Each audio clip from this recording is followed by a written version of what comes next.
मरकज़ी हुकूमत से करना चाहिए।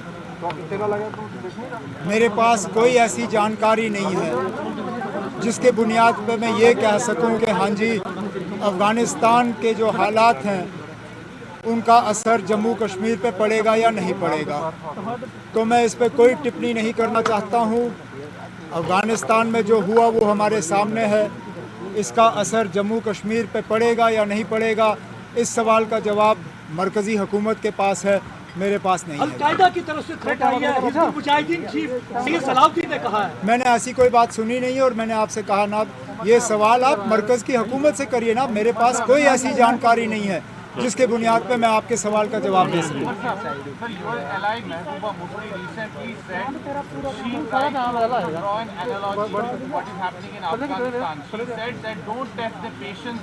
देखिए आप, I am not answerable for Mehbooba Mufti Sahiba. 1 minute, I am not answerable for Mehbooba Mufti Sahiba, nor was she speaking from a platform of the PAGD, nor am I an office bearer of the PAGD. I am here in my capacity as the J&K National Conference Vice President. If there is something you want to ask me about my party and my party's leadership, I'll be more than happy to answer. I am not answerable for anything Miss Mufti says or does on her own party platform. Dr. Saab yesterday said that he regrets. Dr. Saab yesterday एक minute, आपको मौका मिला था ना। क्या कर रहा है यार, आगे क्यों एक से मुझे इनका सवाल सुनने दीजिए। क्या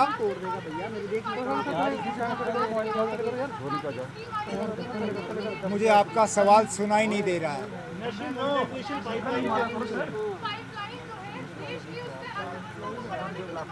पाइपलाइन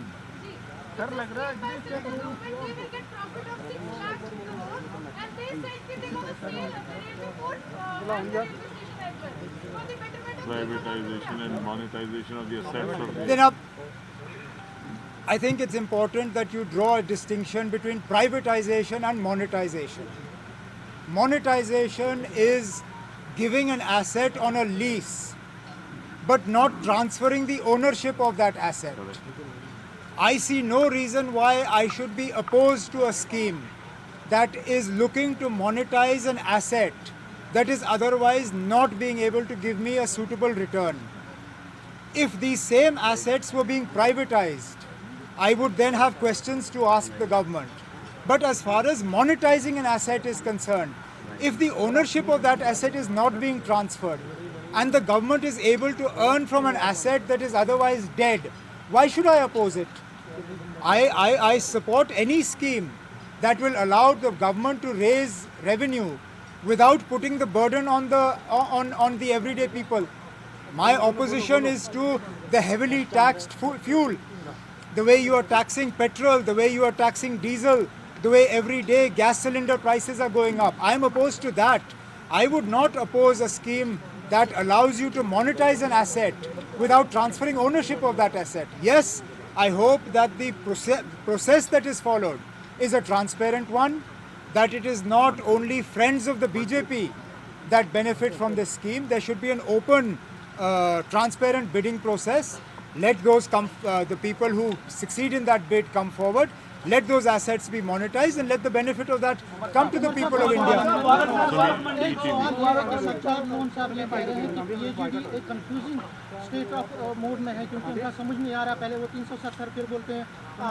लेकिन आप, मैं माफ़ी चाहता हूँ, लेकिन सजाद लोन साहब को PAGD पे सवाल उठाने का कोई हक नहीं है, क्योंकि सजाद लोन साहब ने जिस तरह PAGD को छोड़ा और जिस तरह बहाना बना के उसको छोड़ा, इस बात के बावजूद कि उस इलेक्शन में उसकी पार्टी के लोगों ने भी PAGD के खिलाफ इलेक्शन में वो मैदान में उतरे, मुझे नहीं लगता है कि सजाद लोन साहब को कोई भी हक है PAGD से किसी तरह का सवाल करने का।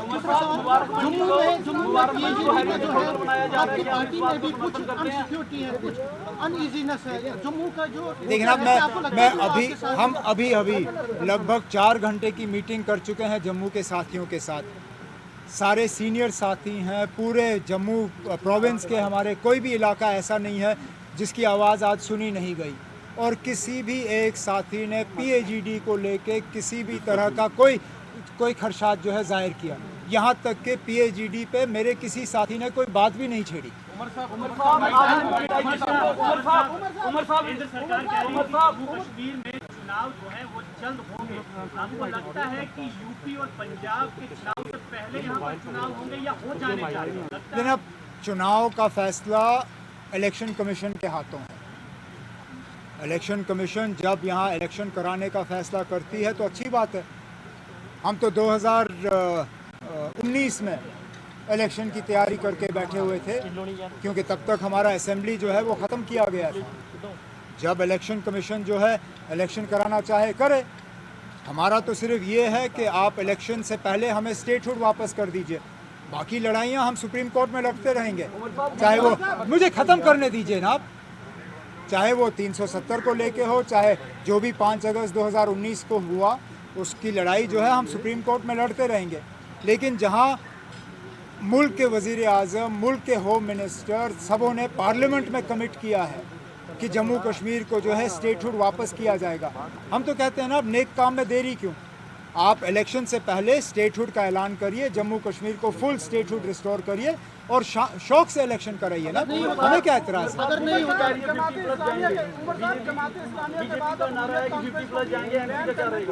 केंद्र सरकार की तरफ से चल रही है ना, मैंने ऐसी कोई बात नहीं देखी। हाँ, ज़रूर एक एजेंसी के तरफ से ये खबर चली, लेकिन उसके बाद ऐसी कोई कार्रवाई तो हुई नहीं है। कार्रवाई होती है उसके बाद मुझसे सवाल पूछिए। नहीं मिलता तो आप चुनाव लड़ेंगे ना, आप मुझे अच्छी तरह से जानते हैं ना, मुझे 20-22 साल हो गए सियासत में। मैं अगर मगर सवालों का जवाब नहीं देता हूँ, क्योंकि अगर मगर सवाल का जवाब फिर अगर मगर में ही आपको मिलेगा।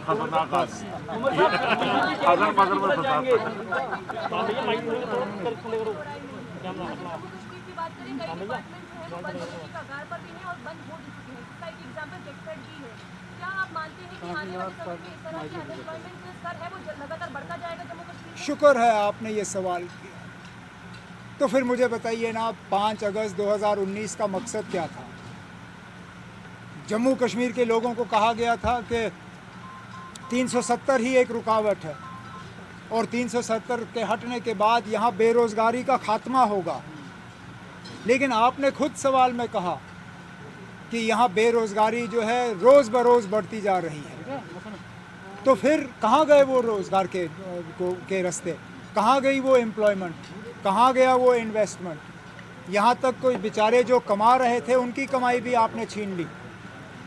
यहाँ जम्मू शहर में अच्छी खासी कमाई जो है दरबार मूव के ज़रिए की जाती थी। ये तो हमें तस्लीम करना होगा कि फाइनेंशियली कश्मीर के ट्रेडर्स को दरबार मूव का इतना फ़ायदा नहीं होता था जितना जम्मू के ट्रेडर्स को दरबार मूव का फ़ायदा होता था। दरबार मूव को कर्टेल करने के बाद सबसे ज़्यादा नुकसान जम्मू के ट्रेडरों को हुआ और वो सीधा 5 अगस्त 2019 का नतीजा था। तो मैं फिर मजबूर होता हूँ ये सवाल करने पे कि बताइए जनाब, 5 अगस्त 2019 का फ़ायदा पहुँचा किसको? अगर बेरोज़गारी नहीं कम हुई, अगर करप्शन नहीं कम हुआ, अगर के मतलब डेवलपमेंट, लोग अभी भी शिकायत कर रहे हैं कि डेवलपमेंट नहीं है। आपने डीडीसी के इलेक्शन कराए, कोई भी डीडीसी का चेयरमैन आज मुतमईन नहीं है कि इलाके में काम हो रहे हैं। तो बताइए ना, 5 अगस्त के बाद आपने हासिल क्या किया? तालिबान के साथ एंगेजमेंट होनी चाहिए गवर्नमेंट ऑफ इंडिया की। आपको लगता है कि बहुत कह रहे हैं कि वो बदल गई है, क्या आपको लगता है एंगेजमेंट शुरू करनी चाहिए, उनके साथ मौका देना चाहिए? आप कहते हो एंगेजमेंट शुरू होनी चाहिए या नहीं? एंगेजमेंट तो कर रहे हैं। ये तो आज की खबर है कि कतर में आप एक दूसरे से बात कर रहे हैं। अगर आप बात कर रहे हैं तो फिर आप मुझसे क्यों पूछ रहे हैं कि होना चाहिए? आप तो कर रहे हैं। आप कैसे देखते हैं उसे? मौका देना चाहिए उनको। लेकिन आप सुनिए, either Taliban is a terror organization or it is not. Please clarify to us how you see the Taliban. Is the Taliban a terror organization? If it is not, will you move in the United Nations to have it delisted as a terror organization? Because right now you are presiding over the United Nations Security Council. If it is a terror organization, then how do you distinguish between Taliban and other terror groups? If it is not a terror organization, then please move in the United Nations to have it removed from that list of terror organizations. Let their bank accounts start functioning and let's not treat them differently. But you can't have different yardsticks for different organizations. If they are a terror organization, why are you talking to them? If they are not a terror organization, why are you banning their bank accounts? Why are you not recognizing their government? Make up your mind what it is. I am not the decision maker, nor does my view matter to you. Last question. BJP का कहना है कि वो 50 plus जाएंगे। BJP का ये कहना है कि अगर असेंबली इलेक्शन होते हैं वो 50 प्लस जाएंगे। एनसी का क्या स्टैंड रहेगा इस पे? एक मिनट, जम्मू कश्मीर का पॉलिटिकल फ्यूचर। लेकिन आप, मेरे पास अगर ऐसी जादू की छड़ी होती तो आपको नहीं लगता कि 5 अगस्त से पहले मुझे पता होता कि रियासत को क्या होने वाला है और मुझे खुद क्या होने जा रहा है? मेरे पास कोई ऐसी जादू की छड़ी नहीं है ना जिसके बुनियाद पे मैं अब्दुल्ला जम्मू पहुंचे। जम्मू में पत्रकार वार्ता को संबोधित कर रहे थे और उमर अब्दुल्ला से जब सवाल पूछा गया कि जो मौजूदा हालात हैं तालिबान के कब्जा करने के बाद अफगानिस्तान के, उस पर आप क्या कहेंगे? और खासतौर पर जम्मू कश्मीर में जो हालात कहा जा रहा है कि ISIS तालिबान के साथ मिलकर, पाकिस्तान तालिबान के साथ मिलकर हालात खराब करने की कोशिश कर सकता है, तो उस पर उमर अब्दुल्ला ने पहले तो कहा कि मैं इस पे क्या बोलूंगा, इस पे आप मरकजी सरकार यानी कि केंद्र सरकार से पूछिए, केंद्र सरकार इस मामले पर क्या कर रही है, क्या कहना चाहती है। जब दूसरी बार ये सवाल पूछा गया तो उमर अब्दुल्ला ने कहा कि आप केंद्र से पूछिए, वो इनसे बातचीत करा है, क्या तालिबान जो है वो एक टेरर ऑर्गेनाइजेशन है या नहीं। इस पर मेरा जवाब नहीं बल्कि केंद्र सरकार का जवाब बनता है। हमारे साथ उमर अब्दुल्ला की जो है सवाल उठाने पर, केंद्र के पर सवाल उठाने पर बीजेपी के प्रवक्ता जो है अभिजीत जसरोटिया जुड़े हुए हैं। अभिजीत जी, क्या लगता है उमर अब्दुल्ला का बयान? जम्मू कश्मीर में अब राजनीतिक हलचलें तेज हुई हैं और उसी मौके पर उमर अब्दुल्ला जम्मू पहुंचे थे, अपने पार्टी वर्कर्स के साथ उन्होंने मीटिंग की है, फारूक अब्दुल्ला उनके साथ थे। जब सवाल पूछा गया कि तालिबान जो हालात पैदा कर रहा है उसके बाद जम्मू कश्मीर में हालात खराब हो सकते हैं, उन्होंने कहा कि केंद्र से पूछिए, मैं नहीं बता सकता, केंद्र बताए कि बातचीत भी कर रहे हैं और उनको आतंकी भी बोल रहे हैं।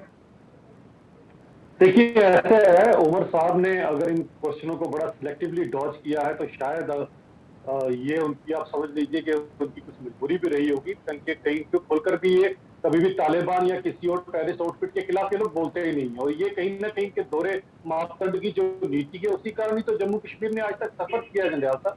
आप पुरानी देख लीजिए, अगर आप जगमोहन साहब की किताब के अकॉर्डिंग चले तो फारूक साहब ने तो उस समय अपने खुद के वर्करों को कहा था कि आप जाए पार और हथियार उठा के लाए। तो आप समझ सकते हैं कि डबल स्टैंडर्ड्स की नीति है, इसीलिए खुलकर वो कभी इनके खिलाफ भी बात करेंगे। हम तो खुलकर बात करते हैं, किस दिन हमने नहीं कहा था तालिबान एक टेररिस्ट आउटफिट है, हम भी अच्छे ढंग से जानते हैं। आप बताइए, जिस तरह से उनके खुद के लोग खौफजदा होकर जहाजों से बेचारे नीचे उतर रहे हैं, महिलाओं पे, बच्चों पर भी उत्पीड़न हो रहा है, आप उन्हें क्या कहेंगे, कौन सा नाम देंगे? ठीक है, इस समय उन्होंने अपनी एक सत्ता जमा ली है, अपने जोर जबरदस्ती से उन्होंने वहां पर एक कब्जा कर लिया है, वो दूसरी बात है, लेकिन गलत को गलत कहने का साहस भी तो होना चाहिए। उमर साहब की और उनकी नेशनल कॉन्फ्रेंस की नीति हमेशा शुरू से यही रही है कि ये सिलेक्टिव रहे, कहीं दिल्ली में कुछ और भाषा, कश्मीर में कुछ और भाषा और जम्मू में कुछ और भाषा। शायद अगर ये प्रेस कॉन्फ्रेंस अगर आज कश्मीर में हो रही होती तो शायद खुलकर ही उनकी समर्थन भी कर देते, लेकिन उनका दुर्भाग्य समझिए कि कश्मीर जो प्रेस कॉन्फ्रेंस थी जम्मू में हो रही, तो यहाँ जरा उनको सोच समझ कर ही बोलना पड़ा। अभिजीत जी, मगर सवाल वो सीधे केंद्र पर उठा रहे हैं, भाजपा पर उठा रहे हैं कि आप तालिबान के साथ एक तरफ बातचीत कर रहे हो, दूसरी तरफ उनको आतंकवादी कह रहे हो।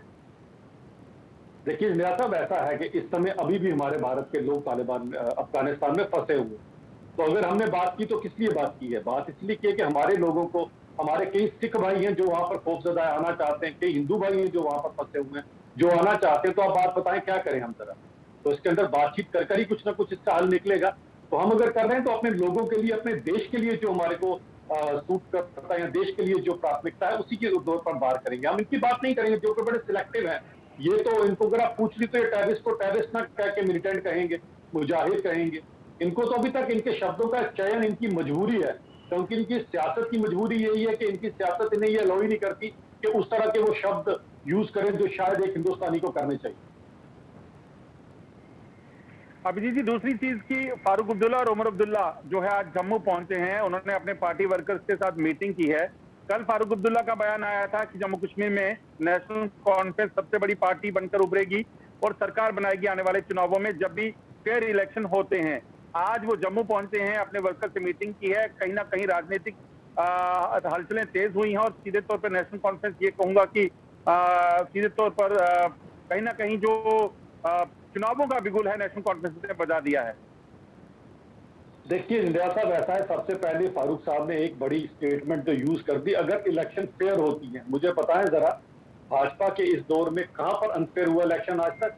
शायद फारूक साहब को सन 87 का मंजर याद आ रहा होगा, जब उन्होंने जीते हुए को हराया था और हराए हुए को जिताया था। तो खैर उनको भूल जाना चाहिए कि वो अब 87 नहीं रहा, ये 2001 है, और इस समय इस देश के जो प्रधानमंत्री है वो यशस्वी प्रधानमंत्री नरेंद्र मोदी जी है, ना कि कोई और प्रधानमंत्री है। तो ऐसा तो उनको सवाल करना ही चाहिए। खैर उनको अपनी पुरानी आदतें पड़ी होंगी, शायद सोच रहे होंगे वैसा कुछ हो पाएगा, वैसा कुछ नहीं होगा। और ये बहाना वो इसलिए ढूंढ रहे हैं कि अगर आने वाले चुनावों में कभी हार गए तो कहीं ना कहीं इस चीज की आड़ ले लेंगे वो लोग, क्योंकि उनको पता है कि मगर हारने की बात नहीं कर रहे वो। अभिजीत जी, हारने की बात नहीं है, सीधे चैलेंज है आपको। बीजेपी का विजय रथ, जो आप विजय रथ कह रहे हैं पिछले चुनावों के बाद कि विजय रथ है हमारा, मगर इस विजय रथ को रोकने की तैयारी है, सीधे ताल ठोक दी उन्होंने भी। देखिए थोड़े दिन पहले ये भी डीडीसी चुनाव हुए हैं, तो भाजपा सबसे बड़ी पार्टी बनकर उभरी है, तो कम से कम उनको पता चल जाना चाहिए कि भाजपा का ही मुख्यमंत्री बनने वाला और भाजपा ही जो है वो यहाँ पर सरकार बनाने वाली है। खैर अपने लोगों को बरगलाने के लिए ये तो शुरू से ही नेशनल कॉन्फ्रेंस करती आई, कभी 370 की आड़ में, कभी और किसी की चीज की आड़ में। आज तक कश्मीरियों ने नेशनल कॉन्फ्रेंस से अगर लिया है तो क्या लिया है, केवल और केवल धोखा। सन 47 से लेकर आज तक उन लोगों को तो सिर्फ बेवकूफ बनाया गया है। खैर अगर पता नहीं आने वाले वक्त में अब कौन सी नई रणनीति वो रखने वाले हैं, लेकिन जम्मू कश्मीर के लोगों ने उन्हें सिरे से नकार दिया है। आज जम्मू कश्मीर के लोग उनसे पिछले 60-70 साल का हिसाब किताब पूछ रहे हैं। कल तो फारूक साहब ने ब्यूरोक्रेसी से पिछले 2 साल का हिसाब किताब पढ़ना शुरू कर दिया, पूछना शुरू कर दिया। जब इनसे लोग 60 साल का हिसाब किताब पूछेंगे तो उनको मुश्किल हो जाएगी। मगर जिस तरीके से फारूक अब्दुल्ला का कल बयान आया है कि हमने जो पंचायत इलेक्शन में पार्टिसिपेट नहीं किया वो हमारी गलती थी, तो क्या लगता है कि अब गलती की वजह क्या है? वर्कर छोड़ गए थे इसलिए, या फिर कोई और वजह? देखिए बड़ा सिंपल सी एक बात है, कहीं ना कहीं अब इनको ये चीज रियलाइज होगी कि अब वो पुराना टाइम नहीं रहा जहां पर सेंटर में बैठकर सरकारें नॉमिनेट कर देती थी कि जम्मू कश्मीर का अगला मुख्यमंत्री कौन होगा। अब यहाँ पर जमहूरियत जो है वो जमीनी स्तर पर नजर आ रही है, पंचायती राज सबसे ज्यादा पंचायत पावरफुल हो रही है। यहाँ से इनको पता लग रहा है कि आप पंचायत को इग्नोर नहीं कर सकते। कहीं ना कहीं जब इन्हें पहले इन्होंने पंचायत की चुनावों को दरकार कर दिया था तो इनको लगता था कि पंचायत रेलेवेंट ही नहीं, हमने आज तक कभी पंचायत को रेलेवेंट होने नहीं दिया, तो शायद ऐसा ही कुछ कंटिन्यू होगा। पर इनको क्या पता था कि अब मंजर बदल चुका है। अब भाजपा की सरकार है, नरेंद्र मोदी जी जैसे प्रधानमंत्री है, ग्रास रूट लेवल पे डेमोक्रेसी मजबूत हो रही है। तो अब शायद इनको अपने जो वो स्टैंड है, जो ऐसे वक्तन फवक्तन बदलते रहते हैं, उनको बदलने पे मजबूरी है, क्योंकि उनको पता है अगर अगला मुख्यमंत्री किसी को यहाँ बनना है तो रास्ता जो है वो पंचायत से, एक गांव से होकर, एक आम वोटर से होकर गुजरेगा।